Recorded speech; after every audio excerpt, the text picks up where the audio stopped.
ব্যাপার দারোগা? কাল রাতে রঘুবীর এখানে এসেছিল। কাটা ঘাই নুনে ছেড়ে দিও না দারোগা। 3 মাস ছেলের মুখ দেখিনি, গলার আওয়াজও শুনিনি। কোনো ব্যাপার না ঠাকুর সাহেব, আপনি এক্ষুনি এই মুহূর্তের দেখা পাবেন। আর যখন আমরা ওর কাটা গায়ে নুনে ছেটে দেবো না, তখন চিৎকারও শুনতে পাবেন। এই!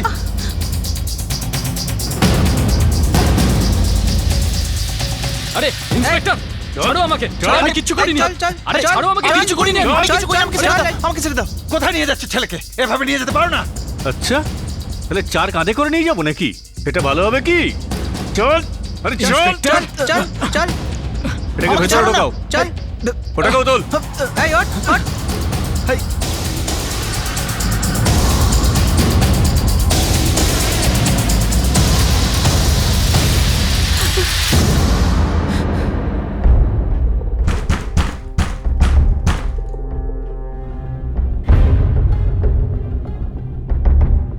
বিজয়, রঘুবীরকে পুলিশ ধরে নিয়ে গেছে। এই ইন্সপেক্টর, এসবের এমন বদলা নেব না তোর থেকে, নিজের বাবার নাম ভুলে যাবি। তোর আগামী প্রজন্ম কেঁপে উঠবে সালা। এই ইন্সপেক্টর, যত খুশি জুলুম কর আমার ওপর, ছাড়বো না তোকে, আমি বলে দিচ্ছি। আচ্ছা, তোকেও ছাড়বো না, অন্তত পক্ষে জ্যান্ত তো নয়। এবার বল, অপরাধ স্বীকার করবি না সোজা গুলি খাবি? কিচ্ছু করতে পারবি না তুই ইন্সপেক্টর, কিচ্ছু না।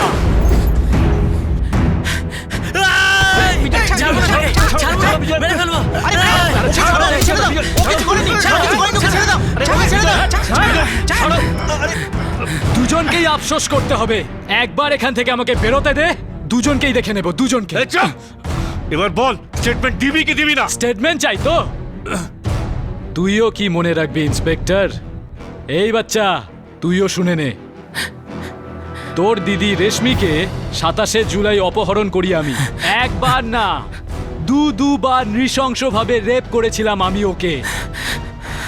চিৎকার করেছিল, খুব চিৎকার, কিন্তু আমি থামিনি। তলোয়ার দিয়ে গলা কেটে দিয়েছিলাম ওকে, পেট কেটে দিয়েছিলাম সালির। তলোয়ার চাই তো? আমাদের বাড়িতে বাদাম গাছের নিচে পোঁতা আছে, যা তুলে নে, নিয়ে আয়। আর কিছু শুনবি ইন্সপেক্টর? আমি এখানে যাই স্টেটমেন্ট দিই, তবে কোর্টে তার কিন্তু কোনো মূল্য নেই। 2 দিনে এখান থেকে বেরিয়ে যাব আমি, জামিনে, একদম বেকসুর খালাস হব। তারপর দেখব তোমরা কত দূর যেতে পারো আর আমরা কত দূর।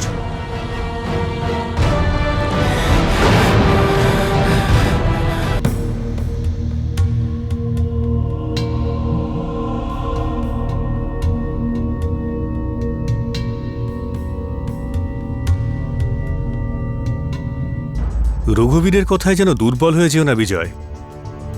আমি এমন চার্জশিট বানাবো যে এই দেশের সবথেকে বড় উকিলও ওর জামিন করাতে পারবে না।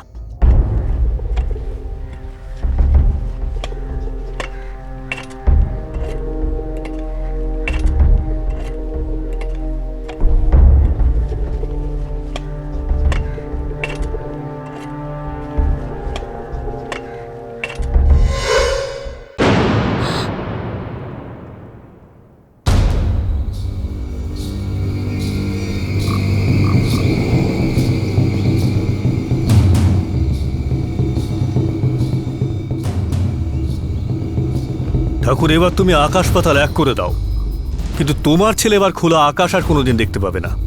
মিনিমাম যাবজ্জীবনের শাস্তি তো পাইয়েই ছাড়বো আমি।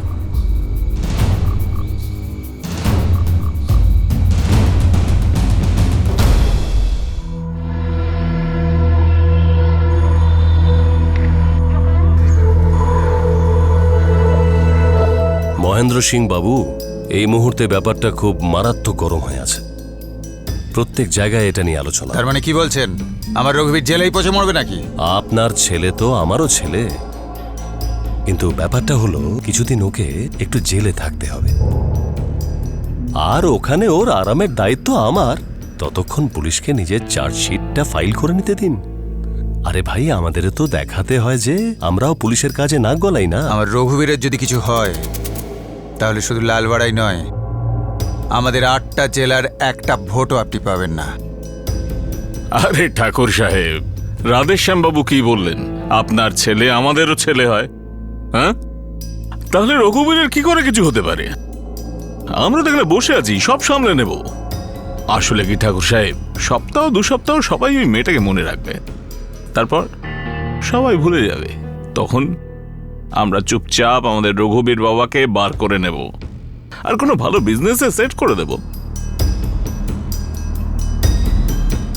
দেখো মানসী দিদি, তুমি আর কীর্তি দিদি রেশমি দিদির সব থেকে ভালো বন্ধু ছিলে, আর তোমরা যদি সাক্ষী না দাও তাহলে রেশমি দিদির সাথে বিশ্বাসঘাতকতা করবে। না বিজয়, আমি তো বলিনি যে আমি সাক্ষী দেব না। আমি নিশ্চয়ই সাক্ষী দেব, আর কীর্তির সঙ্গেও কথা বলবো। থ্যাংক ইউ দিদি, তোমার থেকে এটাই আশা ছিল। দিদি, আমি তোমার সব কথা শুনবো, কোনোদিনও পড়াশোনা ছাড়বো না, কিন্তু ওই রঘুবীরকেও আমি ছেড়ে কথা বলবো না। ওর শাস্তি হবেই, নিশ্চয়ই হবে। আমরা আমাদের এক বন্ধুর মেহেন্দি থেকে ফিরছিলাম। বন্ধুর নাম? রাধা। এই রাধা সাক্ষী দেওয়ার জন্য আসবে তো? কিন্তু রাধা তো সবে মাত্র বিয়ে করে দিল্লিতে সেটেল হয়েছে স্যার, আমার মনে হয় না ও আসতে পারবে। দেখুন, আমি বুঝতে পারছি, কিন্তু এই মেহেন্দির অনুষ্ঠানের কনফার্মেশনের জন্য কোনো জোরালো সাক্ষীর অত্যন্ত প্রয়োজন। আর এমনিতেও রাধাকে শুধু একবারই আসতে হবে। আমি ওর সাথে কথা বলে দেখছি, আমার মনে হয় না যে ও মেনে নেবে। দেখুন ইন্সপেক্টর বাবু, ঠাকুর মহেন্দ্র সিং এসবের জন্য খুবই ক্ষেপে যাবেন। আমাদের আপনার কাছে একটা অনুরোধ যে আমাদের মেয়েদের যতটা কম সামনে আসতে হয় ততটাই ভালো। দেখুন, আপনি ভয় পাবেন না। এই রঘুবীর সিংয়ের যদি ফাঁসি নাও হয় তাহলেও যাবজ্জীবনের শাস্তি তো ওকে আমি পাইয়েই ছাড়বো। এতে ঠাকুরের রাগ আরো বাড়বে সাহেব। আর আমরা তো এই গ্রামেই থাকবো, মেয়েদের বিয়ে তো হওয়ার আছে। বুঝতে পারছেন না সাহেব? আমি সব বুঝতে পারছি, কিন্তু দেখুন, আমাদের একটা কথা বোঝা খুব দরকার। রেশমির জায়গায় এই দুজনের মধ্যে যে কেউই হতে পারত, অথবা আমার মেয়ে, বোন বা স্ত্রীও হতে পারত। আপনার কথাটা মানছি, কিন্তু ভয় পাবেন না, জোট বেঁধে একবার ভাঙেই না এদের।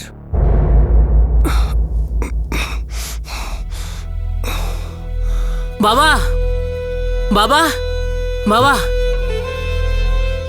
কি হয়েছে? কোর্ট থেকে শুনানির তারিখ এসেছে। দেরি হলেও এসেছে শেষ অবধি। এবার আমাদের রেশমির সঙ্গে ন্যায় হবে। সরকারি উকিল যাবজ্জীবনের আবেদন করেছে। ওর তো ফাঁসি হওয়া উচিত, প্রকাশ্যে।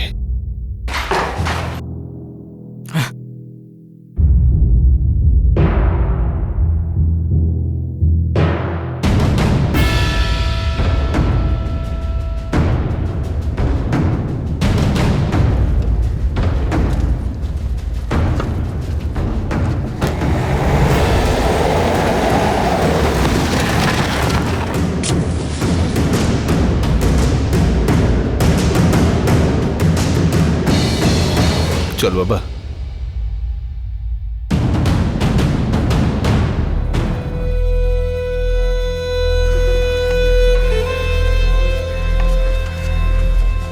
মুরাদাবাদ জেলা আদালতে এই কেসটা প্রথমবার শুনানির জন্য দাখিল হলো। চারদিকে সবার আশা ছিল যে রঘুবীর তার অপরাধের জন্য কঠিন থেকে কঠিনতর শাস্তি পাবে। পুরো লালওয়ারাতে এই কেসটা খুব গুরুত্বপূর্ণ ছিল, কারণ রঘুবীরের শাস্তি হওয়ার মানে ছিল গ্রামের জন্য স্বাধীনতা, একটা এমন পরিবারের অত্যাচারের থেকে মুক্তি যারা পুরো গ্রামকে নিজেদের দাস মনে করত। সেই ন্যায় বিচারের আশা নিয়েই শুরু হলো রেশমির ধর্ষণ আর খুনের মামলা, যার মুখ্য অভিযুক্ত ঠাকুর রঘুবীর সিং।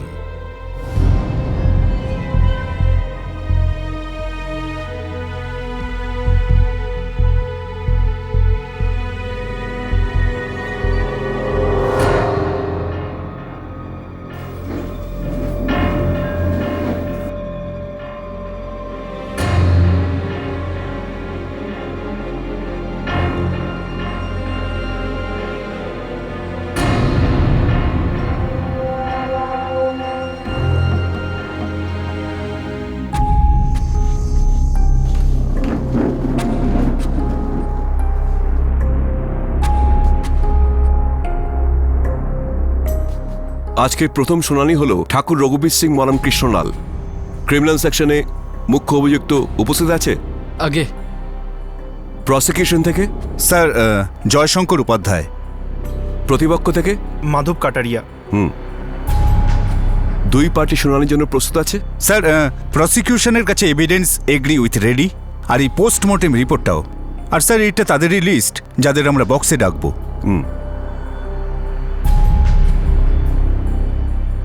এরা সবাই উপস্থিত আছে স্যার।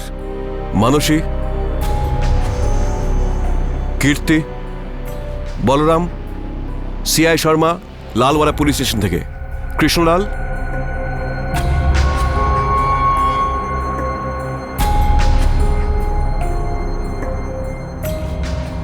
স্যার আমাদের সব সাক্ষী কোর্টে উপস্থিত আছে স্যার। স্যার আমি পুলিশের চার্জশিট এখনো পুরো পড়তে পারিনি। আমি পরশুর তারিখের আবেদন করছি স্যার। চার্জশিট তো 1 সপ্তাহ আগে জমা পড়েছিল, আপনি এখনো পর্যন্ত পড়েননি কেন? স্যার আমার আরও 4-6টা কেস চলছে, আমি শুধুমাত্র একদিনের সময় চাইছি। আমি কোর্টের কাছে আপিল করছি, আমাকে এইটুকু সময় দেওয়া হোক। প্রসিকিউশন পরশুর তারিখ দিতে কোনো আপত্তি? No sir. ঠিক আছে, পরশুর পরে শুনানি হবে। পরের কেস কোনটা? আরে এত রাগ করতে নেই কৃষ্ণলাল বাবু, কোর্ট কাছারির কাজ এরকমই হয়। যদি ডিফেন্স টাইম চায় তাহলে আমাদের দিতে হয়। আপনি অপেক্ষা করতে শিখুন, কেসের কোনো ক্ষতি হবে না। কিন্তু এটা তো মামলাকে টেনে লম্বা করার পদ্ধতি উকিল বাবু। আপনি তো প্রথম দিনই হতাশ হয়ে যাচ্ছেন। দিল্লি তো এখনো অনেক দূরে মশাই। এখানে এই আদালতে চুটকি বাজি কিচ্ছু হয় না। আমাদের শুধু কাজ করে যেতে হবে, ব্যাস। বাকি সবকিছু আইনের সীমার মধ্যেই হবে। সারা পৃথিবী জানে যে রঘুবীরই দিদিকে মেরে ফেলেছে। সারা পৃথিবী আর সারা পৃথিবীর চিন্তাভাবনা এই আদালতে চৌকাটে এসেই থেমে যায়। ভিতরে শুধু প্রমাণ কথা বলে, আর দুপক্ষের বিবরণ শোনার পরেই মীমাংসা হয়।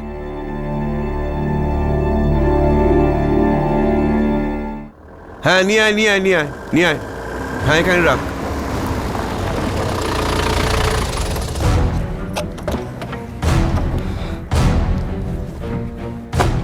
নমস্কার গিরিধারী। নমস্কার জগৎজীবন দাদা।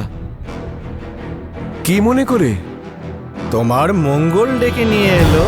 আমি তো কিছু বুঝতে পারলাম না জগৎজীবন দাদা। এই জন্যই ভুল করছো। দেখো, কৃষ্ণলালের মেয়ে তো চলে গেছে, এখন আর ফেরত আসবে না। কিন্তু তোমার মেয়ে, সে তো এখন এখানেই আছে। মানসী তোমার খুব প্রিয়, তাই না?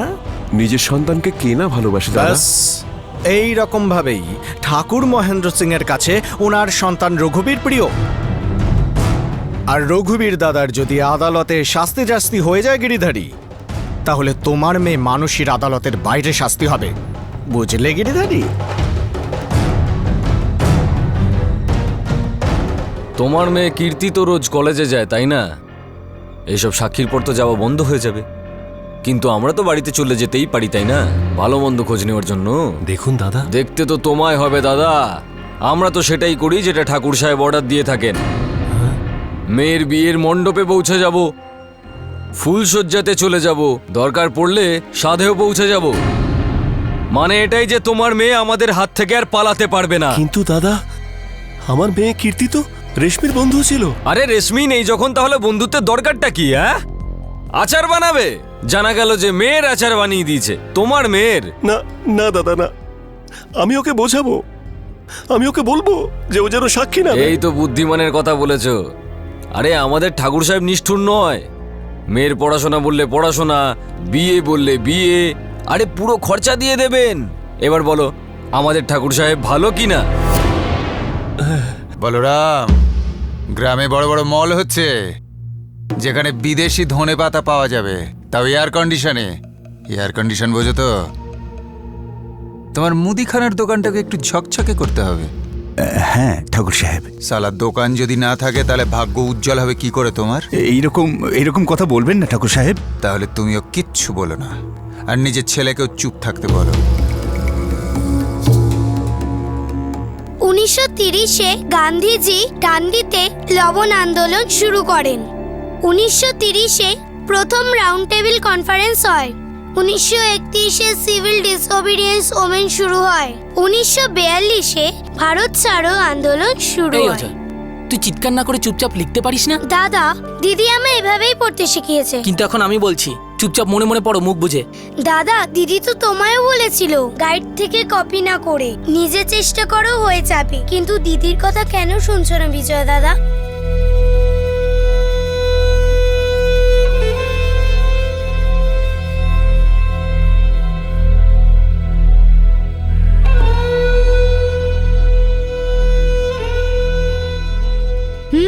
ফাইটটা না দেখে। দিদি আমি না দেখে পারবো না। একবার পারবি না বিজয়, দুবার পারবি না, কিন্তু আস্তে আস্তে পারবি। তুই ট্রাই তো কর।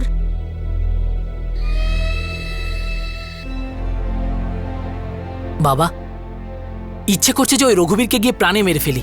আমারও তাই ইচ্ছে করে বাবা, কিন্তু আমাদের মনে এরকম চিন্তা আনা উচিতই না। কেন নয় বাবা? কেন মানেটা কি? আমরা তো কোনো খুনি না। দেশে আইন আছে, পুলিশ কাছারি আছে, আমাদের তাদের প্রতি বিশ্বাস রাখা উচিত। রেশমি ন্যায় পাবে, নিশ্চয়ই পাবে। তুই তো আমার সাহসী ছেলে রঘুবীর, এরকম মন খারাপ করে না বাবা।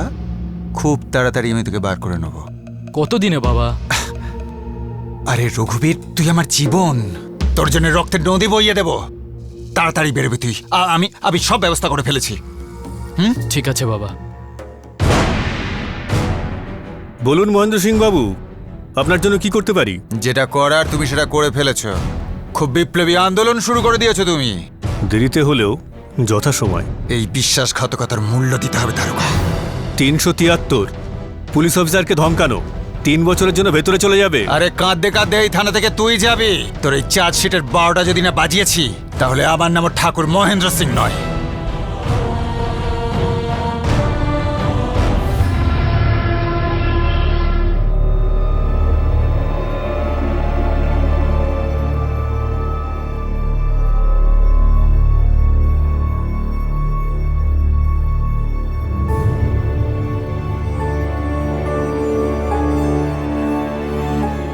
মানসী, তুমি পুলিশকে এই বয়ান দিয়েছো যে রঘুবীর সিং তোমার সামনে তোমার বান্ধবী রেশমিকে অপহরণ করে যখন তোমরা 3 বান্ধবী মেহেন্দির অনুষ্ঠান থেকে ফিরছিলে। এটা কি সত্যি? স্যার, আসলে এই বিষয়ে আমি কিছুই জানি না। পুলিশই আমাকে। আরে ভয় পাচ্ছ কেন মা? পরিষ্কারভাবে খুলে বলো, ভয় পেও না। স্যার, ওই পুলিশই আমাকে দিয়ে জবরদস্তি এই বয়ানটা লিখিয়েছিল। আসলে রাধার মেহেন্দির পরে আমি আর কীর্তি আলাদা বেরিয়ে গিয়েছিলাম, আর রেশমিকে ওর ভাই বিজয়ের নিতে আসার কথা ছিল।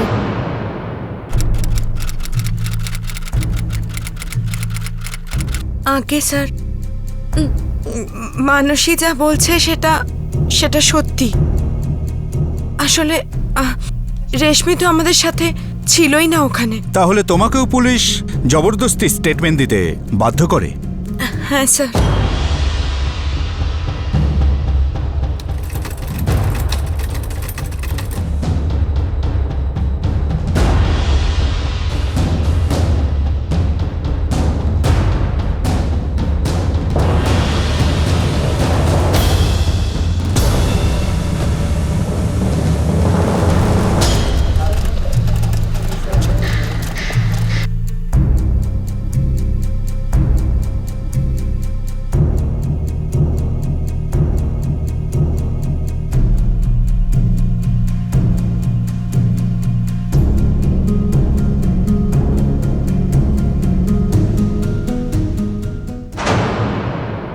প্রসিকিউশন অভিযুক্ত রঘুবীর সিং এর উপর লাগানো অভিযোগকে প্রমাণ করতে ব্যর্থ আর অসফল। পুলিশের চার্জশিটেও অনেক ধরনের ত্রুটি আছে। জবরদস্তি সাক্ষী বানানো হয়েছে, যার ফলস্বরূপ আদালতের মনে হয়েছে যে রঘুবীর নিজে একটা ষড়যন্ত্রের শিকার হয়েছে। সেই ষড়যন্ত্র কি আর কেন সেটা আলাদা ম্যাটার। আর তাই জন্য এখন এই আদালত রঘুবীর সিংকে সসম্মানে মুক্তি দিচ্ছে আর ওর উপরে লাগানো সব চার্জেস বাতিল করছে। Case dismiss.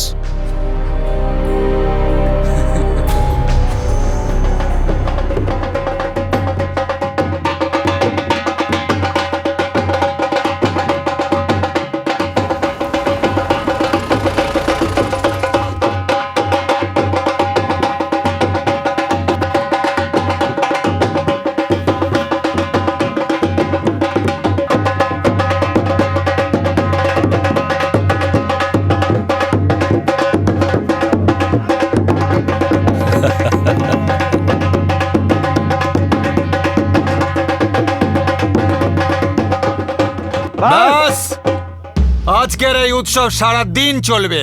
সারা রাত চলবে। আমার ছেলে অগ্নি পরীক্ষাতে ফার্স্ট ক্লাস পেয়েছে, ফার্স্ট ক্লাস। বাবা, আজকের এই দিনটা তোর। বল কি চাস তুই? আমার বীর ছেলে, আনন্দ কর।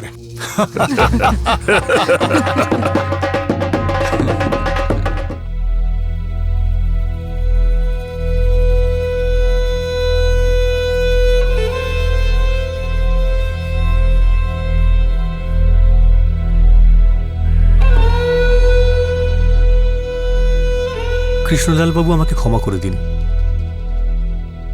আমি আপনার রেশমিকে ন্যায় পাইয়ে দিতে পারলাম না। তোমার বোনের হত্যাকারীদের শাস্তি দেওয়াতে পারলাম না আমি। আপনি ক্ষমা চাইছেন কেন সাহেব?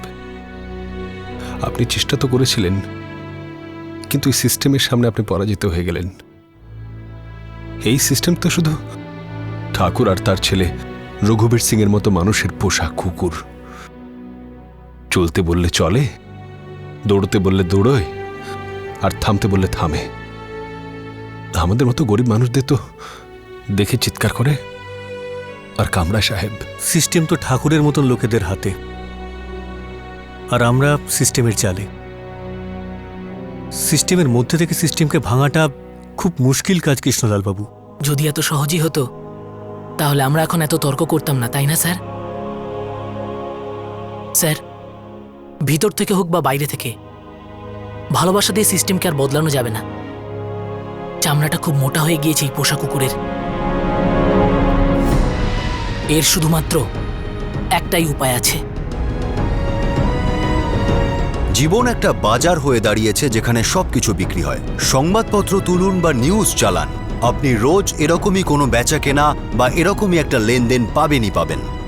কোনো রাজনৈতিক নেতার গুন্ডারা অফিস ভেঙেছে, কোনো মন্ত্রী তার পারিবারিক ব্যক্তিগত কাজের জন্য রাষ্ট্রীয় এয়ারলাইন্স ব্যবহার করছেন, আর কোনো অন্য মিনিস্টার স্টেট লেভেলের এক্সাম পোস্টপন করে দিয়েছেন যাতে ওনার ছেলে পরীক্ষা দিতে পারে। অন্য কোনো নেতা যে রেপ করেছে তাকে বাঁচিয়ে দিয়েছেন, আর তারপর যে সাক্ষী দিয়েছে সেই বান্ধবীটিরও রেপ হয়। অর্থাৎ প্রতিদিন দুর্নীতি আর অন্যায়ের নতুন নতুন উদাহরণ সৃষ্টি হচ্ছে। সব থেকে চেপে যাওয়া, পিষে যাওয়ারা চুপচাপ বসে থাকেন। করবেনটাই বা কি? কার উপর নিজের ক্ষোভ ব্যক্ত করবেন? গলা টিপে দেওয়া হয়, মুখ বন্ধ করে দেওয়া হয়, আর তারপর কাটা ঘায়ে নুনের কাজ করে আমাদের আইনি ব্যবস্থা, যে অপরাধীদের একটা নয় অনেকগুলো জীবন দান করে। অপরাধীরা বারবার সুযোগ পেয়ে থাকে, যার ফলে তারা আইনের লুপহোল ব্যবহার করতে পারে, আইনি ব্যবস্থাকে ঠাট্টা করতে পারে। লালওয়াড়া গ্রাম, জেলা মুরাদাবাদ, উত্তরপ্রদেশ, সাল 2009। রেশমির ধর্ষণ আর খুনের ঘটনা 3 বছর হতে চলেছিল। আদালত অপরাধী রঘুবীরকে মুক্তি দিয়ে দিয়েছিল, কিন্তু রেশমির বাবা কৃষ্ণলাল আর ওর ভাই বিজয় এই রায়টা মেনে নেয়নি। তারা রেশমির খুনিকে প্রকাশ্যে ঘুরে বেড়াতে দেখে সহ্য করতে পারছিলেন না। ওনারা ফাইট ব্যাক করার সিদ্ধান্ত নেন, পুরো ব্যাপারটাকে নিজেদের হাতে তুলে নেন। বাবা বিজয়, আমরা যদি কথা বলি তাহলে পিঁপড়ের মতন পিষে মেরে ফেলা হবে। তো এখন আমরা কেমন আছি কাকা? পিষে নেই আমরা? বাবা, ওরা সব গুন্ডা। কিন্তু আমরাও তো নপুংসক নই কাকা। বিজয়, মুখ সামলে কথা বল। আমরা এরকম মানুষ নই। তাহলে কিরকম মানুষ কাকা? দিদিকে মেরে ফেললো, আজও ওই জানোয়ারটা খোলা ঘুরে বেড়াচ্ছে। ওকে আবার স্বীকার করবে না? মানসী দিদি, কীর্তি দিদি বা গ্রামের অন্য কোনো মেয়ে? তাহলে আমরা কি সবাইকে বাঁচাতে পারবো? দিদিকে তো বাঁচাতে পারলাম না কাকা। আসলে আমাদের কাউকে বাঁচানোর কোনো দরকার নেই। তাহলে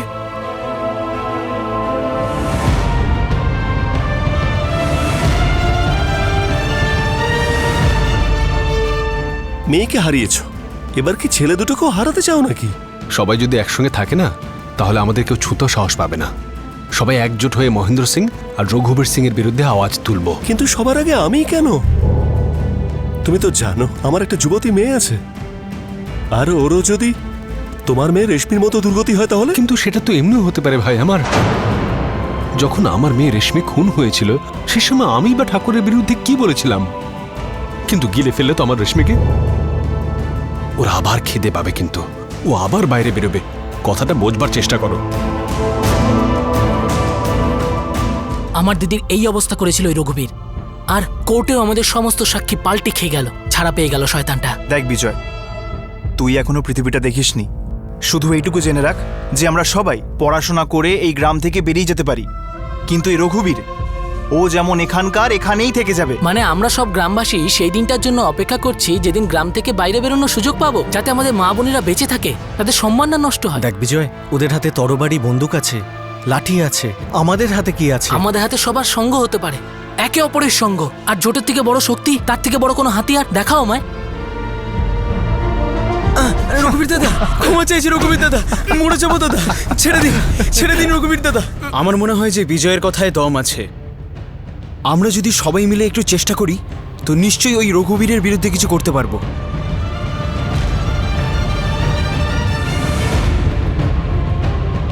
ভাই কৃষ্ণলাল আর বিজয়, তোমাদের কি ভীমরতি হয়েছে নাকি? ঠাকুরের ফ্যামিলিকে এক ঘরে? একদম, কেউ ওদের কিচ্ছু বিক্রি করবে না, না দুধ না সবজি, কিচ্ছু না। কাকা আপনি শুধু দেখবেন, এই গ্রাম থেকে ওদের দানা পানি বন্ধ করে দেবো আমরা। কেউ ওদের দেখবে না, ওদের সাথে কেউ কথা বলবে না। এই রকম এক ঘরে করে দেওয়ার কথা বলছি কাকা, পুরোপুরি বয়কট, যেরকম গান্ধীজি করেছিলেন বিদেশি কাপড়ের ক্ষেত্রে।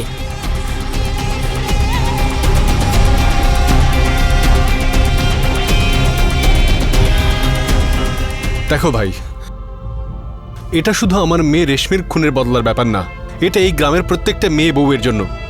এই বাপ ছেলে দুজনে মিলে আমাদের গ্রামের লোকেদের জীবনটা কি ঘাসের মতো কেন কাটবে বলুন?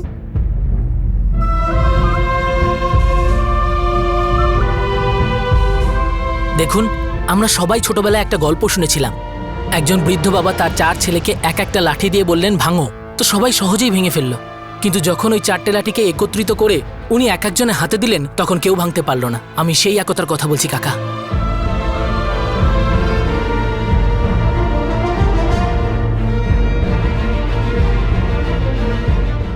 রানীমা, রানীমা, রানীমা, রানীমা!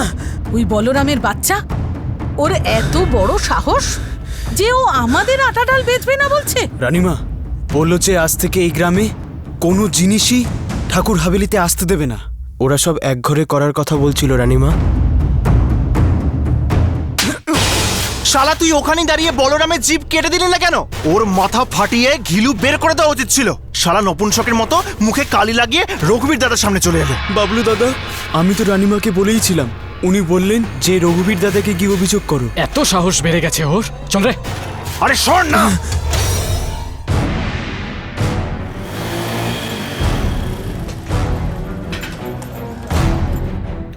আরে আরে আরে এটা কি করছো? আরে এটা, আরে আমাদের, আরে ভাই কি করছো? আরে বাবলু, ভেঙে ফেল সালার দোকান। রেখে দে বাবলু, তা না হলে তোদের দুজনকেই কিন্তু দেখে নেব বলে দিলাম। আমাদের দেখাবি? তুই আমাদের দেখাবি? চল চল।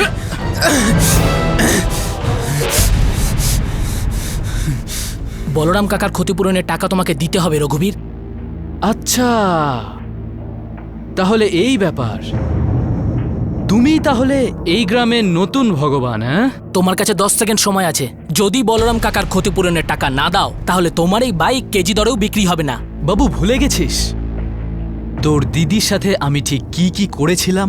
না, ভুলিনি, কিন্তু আপাতত তুমি বলরাম কাকার ক্ষতিপূরণের টাকা ফেরত দেবে। আর তুমি আমার দিদির সাথে যা করেছো না, তারও হিসেব নিকেশ হবে, নিশ্চয়ই হবে। টাকা তো আমি দেব না, একটাও টাকা আমি দেব না।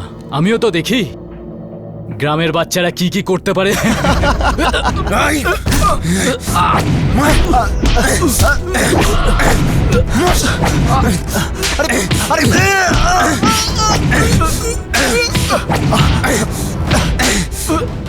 মার শালাকে, মার, ছাড়বি না,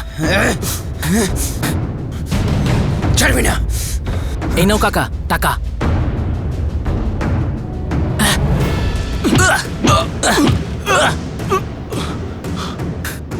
শোন, নিজের বাপকে গিয়ে বলবি যে গ্রামের লোকেরা মিলে তোর কিমা বানিয়েছে, আর পরের বারের পালাটা ওর। যা, চল বেরো। যা বেরো, তুইও বেরো। যা, চল বেরো, চুপচাপ যা বেরো এখান থেকে, বেরো শালা চামচা।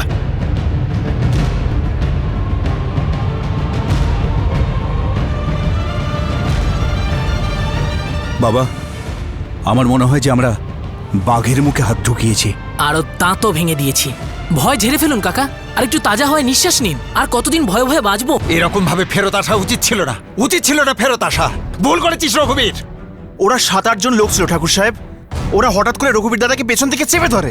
তা না হলে ওদের এমন শিক্ষা দিতাম যে ওরা সারা জীবন চোখ তুলে তাকাতে পারতো না। এই শালা কৃষ্ণলাল আর ওর বজ্জাত ছেলেটা পুরো গ্রামটাকে আমাদের বিরুদ্ধে তাড়াচ্ছে। ঠাকুর সাহেব, আমার তো মনে হয় এটা একটা ফোড়া একটা এখনই ফাটিয়ে দিই, তা না হলে পরে ঘাও হয়ে দাঁড়াবে। হ্যাঁ, এই শোনো, বলরাম আর ওর দোকান, কৃষ্ণলাল আর ওর এই ছানাকে কালকের পরে সকালে এই গ্রামে এই মাটিতে চোখে না পড়ে যেন দৌড় করিয়ে করিয়ে মারবে, প্রাণে মেরে ফেলবে। যাও, জয় ভবানী। দেখো, আমাদের যেটা করা সেটা শান্তি মতন করতে হবে। এই ভাঙচুর মারপিট আমরা সব করতে পারি না। আরে একবার ওদের গায়ের জোরের কথা ভাব। কাকা, মনের জোর গায়ের জোরকেও হারিয়ে দেয়। আর আমরা সবাই যদি এক হই, তাহলে ভাবুন আমরা কতটা শক্তিশালী হব।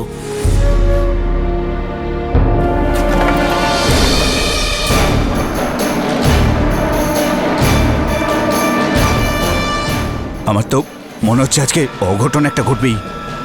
আমার তো মনে হয় পুলিশকে ফোন করা দরকার। না কাকা, পুলিশকে ফোন তো ওরা করবে। আজ আমরা মোকাবেলা করব, ওদের অবস্থার 12টা বাজাবো।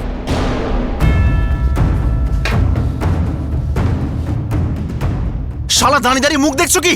এই দোকানটা আর শালা সবার হাড় করবে। এক মিনিট দাদা, এক মিনিট দাঁড়ান। মানছি আপনারা সবাই খুব বড় পালোয়ান, মারপিট করাটা আপনাদের পেশা। কিন্তু এই গ্রামবাসীদের দেখুন, আপনাদের থেকে 20 গুণ বেশি রক্ত আপনাদেরও বইবে। আর আমরা মনে করি আপনাদের রক্ত আর আমাদের রক্ত একই। আরে আপনারাও তো এই গ্রামের ছেলে, আপনাদের সন্তানরাও এই গ্রামে খেলাধুলা করে, পড়াশোনা করে। পার্থক্য শুধু একটাই, আপনারা ওই ঠাকুরের জন্য গোলামি করেন আর ও আপনাদের সবাইকে ব্যবহার করে। একটু ভাবুন, এই গ্রামবাসীদের সাথে আপনাদের শত্রুতা কি? জিজ্ঞাসা করুন নিজের মনকে, আপনাদের এই গ্রামবাসীদের সাথে থাকা উচিত নাকি অত্যাচারী ঠাকুরের সাথে?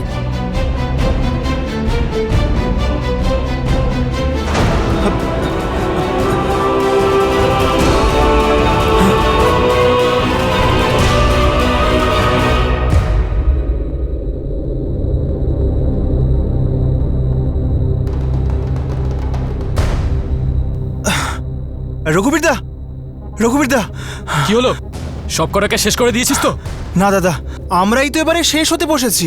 হ্যাঁ, ওই আমাদের পালোয়ান কুত্তাগুলো আছে না, ওরা ল্যাজ গুটিয়ে ওদের দিকে চলে গেছে।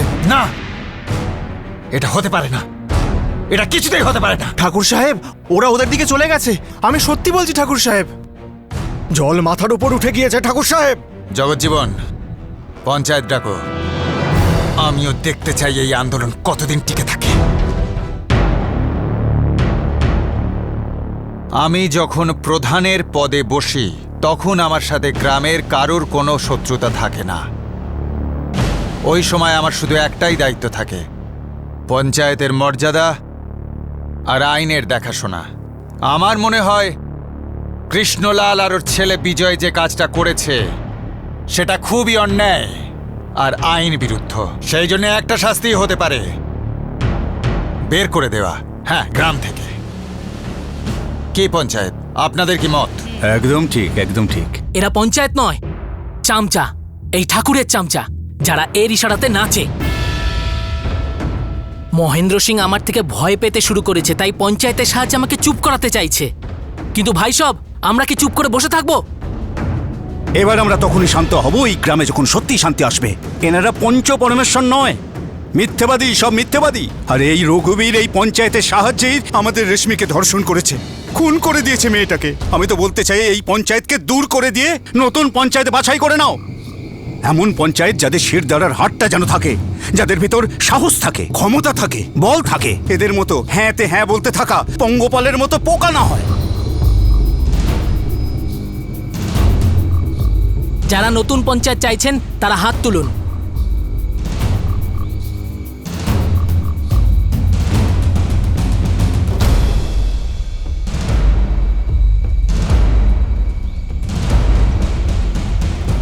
তাহলে চলুন কাকা, জ্যাঠা, মামা, আপনাদের আজ থেকে ছুটি।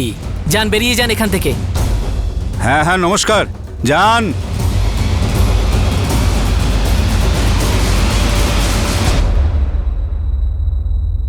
এই দিনটাও দেখতে হলো, বাড়িতে আনাজপাতি কিচ্ছু নেই, যেন বিক্রি হয়ে গেছি আমরা সবাই। আরে চুপ করো ঠাকুরানী, যখন দেখো অলক্ষণে কথা। ঠান্ডা মাথায় চিন্তা করতে দাও। আর এখনো ইন্সপেক্টরটা ট্রান্সফারও হলো না। যদি ওর জায়গায় অন্য কেউ হতো না, তাহলে মেরে মেরে ওর অবস্থা খারাপ করে দিতাম। ঠাকুর সাহেব, ঠাকুরানী তো ঠিকই বলেছেন, আমরা আর কতদিন অন্য গ্রাম থেকে আটা ডাল আনবো? এর থেকে তো ভালো যে কিছুদিনের জন্য আমরা অন্য কোথাও চলে যাই। চুপ। রঘুবীর ভাই, রঘুবীর ভাই, বাবলুর কথাটা একটু চিন্তা করো। হয়তো কোনো দম আছে, অন্য গ্রামে আমরা শান্তিতে কোনো প্ল্যান বানাতে পারবো। হ্যাঁ। লালওয়ারা গ্রামের চেহারাই পাল্টে গিয়েছিল আর ঠাকুর মহেন্দ্র সিং এর পরিবারের ভাগ্য ওলটপালট হয়ে গিয়েছিল। এটা সম্ভব হতে পেরেছিল কারণ গ্রামবাসীরা একজোট ছিল, তারা ভয়ভীত হয়নি। হতে পারে এই গল্পটা আপনাদের কাল্পনিক মনে হচ্ছে, কিন্তু আমি আপনাদের বলছি এই ঘটনা সত্যিই ঘটেছিল। টাকা আর পাওয়ার দুটোই থাকা সত্ত্বেও মহেন্দ্র সিং আর তার ছেলে রঘুবীর পুরোপুরি ফেঁসে গিয়েছিল। তাদের গ্রাম ছাড়া হওয়াটা নিশ্চিত হয়ে গিয়েছিল।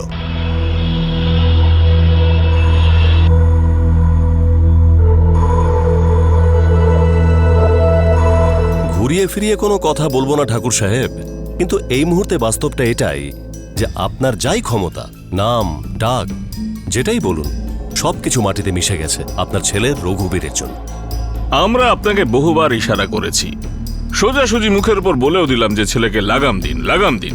আপনি শুনলেনই না। আমি এখানে কোনো ভাষণ শুনতে আসিনি, বুঝলেন আপনারা? আমি শুধু চাই যে কৃষ্ণলাল আর ওর ছেলের নেতৃত্বে পুরো গ্রামটা যে ওদের দিকে চলে গেছে সেটা নিজের দিকে ফেরত চাই আমি।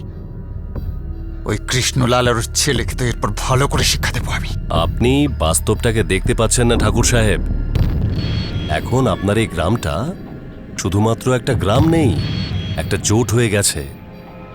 সব লোকেরা একটা পার্টির মতো হয়ে গেছে। এমন একটা পার্টি যেটা সরকার গঠন করতে পারে। আর এর মধ্যে আমি যদি কিছু 19-20 করি তাহলে আমাদের পার্টি তো মুশকিল হয়ে যাবে। তারপরে আমাদের অবস্থা আপনার মতো হয়ে যাবে ঠাকুর সাহেব, না ঘরের থাকবো না ঘাটের। তার মানে ইন শর্ট আপনি বলছেন যে দূর হয়ে যাও, এখন আর আমাদের আপনার প্রয়োজন নেই। 10 বছর ধরে আমি আপনার পার্টির মন দিয়ে সেবা করছি, সব ভোট পাইয়ে দিয়েছি, আগুন লাগিয়েছি, লোকেদের পিটিয়েছি, আরে আপনার পার্টির জন্য কি না করেছি। কালকের কথা ছাড়ুন, আজকের কথা বলুন। আজ আপনি কটা ভোট পাইয়ে দিতে পারেন লালবাড়া থেকে? ওটা যদি ছেড়েও দিই, কি আপনি কি নিজে ভোট দিতে যেতে পারবেন? তার মানে আপনি আমার সমস্যা থেকে হাত গুটিয়ে নিচ্ছেন? এরকম ব্যাপার না, কথাটা হলো এরকম যে আমরা নিজেদের হাত নোংরা করতে চাই না, ব্যাস।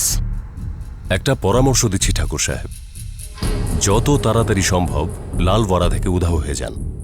আর হ্যাঁ, পার্টির থেকে কোনো আশা রাখবেন না, পার্টি কিছু করবে। মানে আপনি আমার থেকে আর আমার সমস্যা থেকে হাত ধুয়েই ফেললেন রাধেশ্যামবাবু। আসলে কি ঠাকুর সাহেব, জীবনেতে একটা টাইম আসে যখন মানুষকে ম্যা ম্যা ম্যা ম্যা করা বন্ধ করতে হয়, তা না হলে ছাগল কাটা পড়ে যেতে পারে একটা ঝটকায়।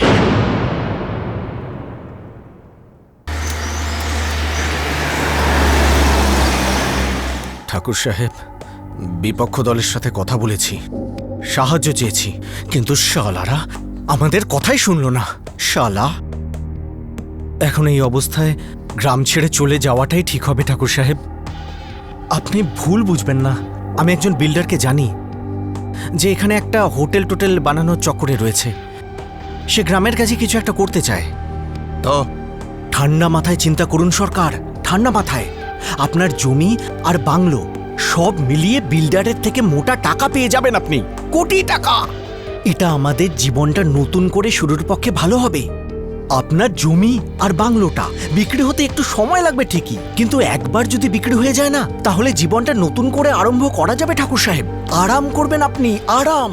তা অন্য কোনো জেলা বা অন্য কোনো গ্রামেই হোক না কেন, আবার আপনার অস্তিত্ব ফিরে পাবেন, সম্মান তৈরি হবে। ঠাকুর সাহেব,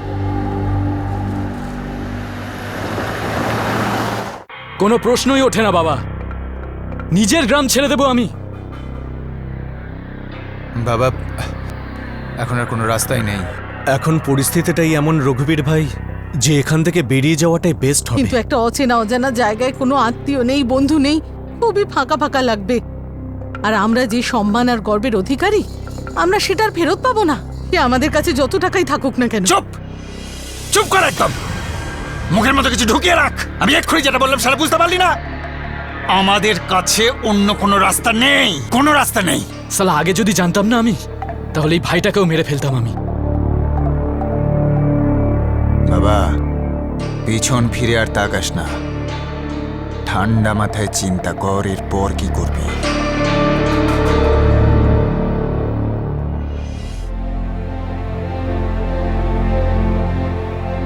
বাবা বিজয়, আমরা তো কোনোদিন ভাবতেও পারিনি যে তুমি সমস্ত গ্রামকে এক করে দেবে আর আমরা এত বড় শক্তিকে হারিয়ে দেব।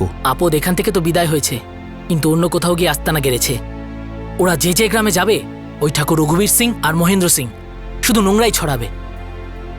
এদের স্বভাব কখনোই শুধরাবার নয়। তোমার কথাটা ঠিকই বিজয়, কিন্তু আমরা অন্তত একটা নতুন আরম্ভ তো করলাম। বাড়ি থেকে বার করে দিলাম ওদের, গ্রাম থেকে বার করে দিলাম, আর তারপর তুমি তোমার দিদির খুনের প্রতিশোধ তো নিয়ে নিয়েছো বিজয়। না সন্তরাম দাদা, দিদির প্রতিশোধ তো সেই দিন পূর্ণ হবে যেদিন আমি ওই ঠাকুর রঘুবীর সিংকে সারা জীবনের জন্য কোনো কঠিন যন্ত্রণা দেব, যাতে ও আবারও কারো দিদির সাথে এরকম কখনো না করতে পারে।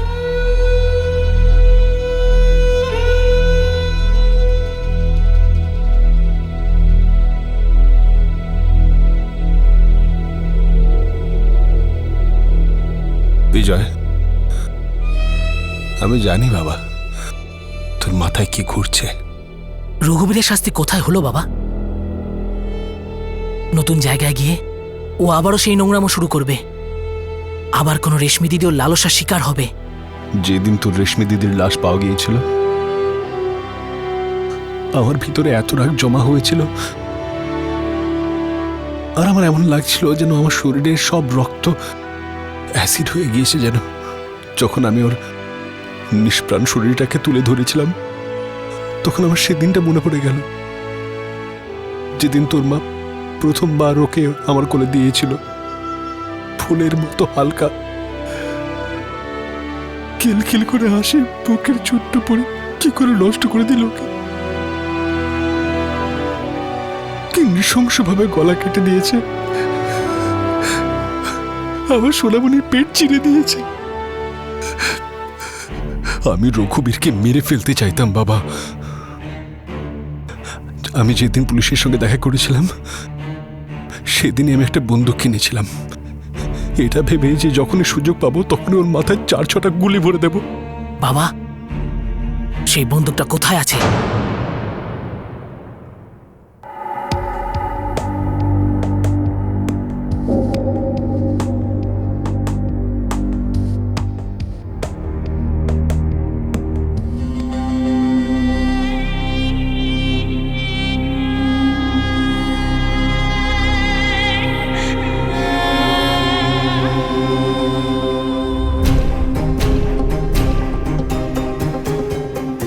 কি হলো?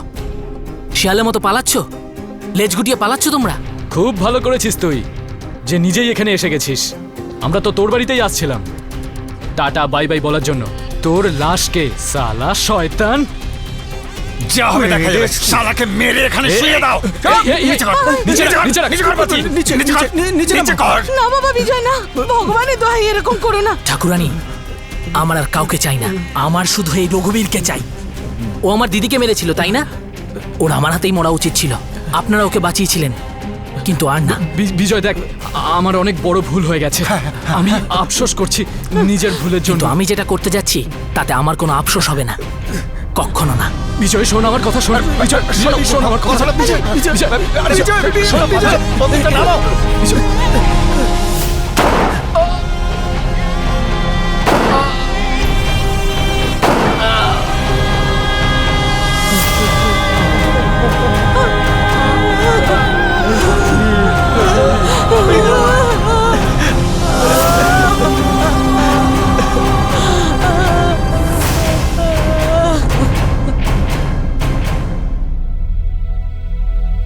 স্যার, আমি সারেন্ডার করতে এসেছি। আমি ঠাকুর রঘুবীর সিংকে গুলি মেরে দিয়েছি, ও মরে গেছে। আর এটাই সেই বন্দুক যেটা দিয়ে আমি ওকে মেরেছি। আর আদালতে আমি আমার নিজের বয়ান পাল্টাবো না, কখনো না। বিজয় তার দিদির খুনিকে মেরে তার প্রতিশোধ তো নিয়েছিল, কিন্তু বিজয় যেই পদক্ষেপটা নিয়েছিল সেটাকে কোনোভাবেই সমর্থন করা যায় না।